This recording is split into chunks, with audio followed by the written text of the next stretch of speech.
Je veux dire, en fait, on affronte une équipe de Nantes qui est très compétitive, donc qui a éliminé Guingamp au tour précédent, donc ça veut tout dire, et qui joue la montée et l'accession pour la D1 Arkema.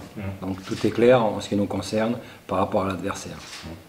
Et donc nous, on a, à travers ce match, on a beaucoup d'éléments justement à faire valoir et à préparer les autres qui vont suivre dans l'optique du championnat. Donc ça va être très sérieux, comme d'habitude, devrais-je dire.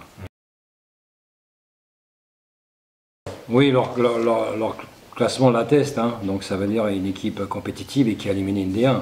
Donc voilà, nous on est avertis, on va dire. Et tout le monde est concerné et attend beaucoup de ce match. Parce qu'on a besoin vraiment de se préparer pour les échéances au niveau du championnat. Ça, on sait toujours qu'après le match, hein. Donc on peut dire des choses comme ça, a priori on est favori, on a le statut, mais bon c'est toujours 50-50 les matchs de Coupe de France, parce qu'il n'y a pas de match nul. Donc il y a ultime, coup près, donc en fonction du résultat et du déroulé du match, quoi. Donc il y a une conséquence immédiate, il n'y a pas de match nul. Donc on est obligé de marquer au moins un but, voire sur penalty ou après les prolongations, etc.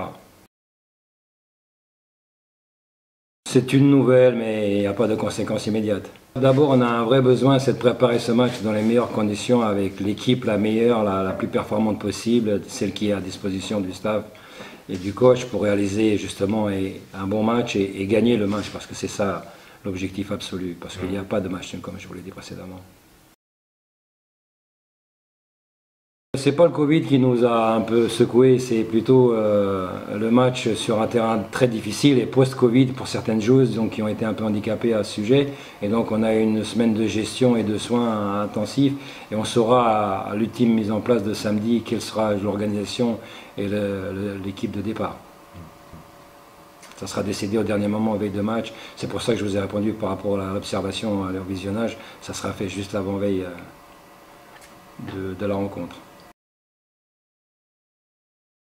Oui, c'est vrai que notre mois de février est chargé, bon, ça ne sera pas à domicile, mais bon, on s'y prépare en conséquence, hein, on n'a pas le choix. On sait que le mois de février, ainsi que les mois qui vont suivre, vont être décisifs. Le mois de février, pourquoi? Parce qu'on a un adversaire Dijon qui est dans cette zone-là, qui n'est pas très loin de nous, même s'ils ont pris de l'avance. Et surtout, on a un concurrent direct qui est ici. Quant à Lyon, on n'a pas besoin d'en parler, on sait quel est leur objectif et quel est le nôtre. Donc on essaiera de faire du mieux possible et de rivaliser au maximum de temps pour être à la hauteur de l'événement qui sera proposé à nous au Groupama Stadium. On est vraiment focus sur le match de dimanche. On a besoin vraiment de se mobiliser et de se reconcentrer parce qu'il y a beaucoup de choses qui se passent. On a vraiment besoin d'être focus sur ça et de réaliser un vrai match de football pour préparer les échéances suivantes du championnat, comme je vous l'ai dit précédemment.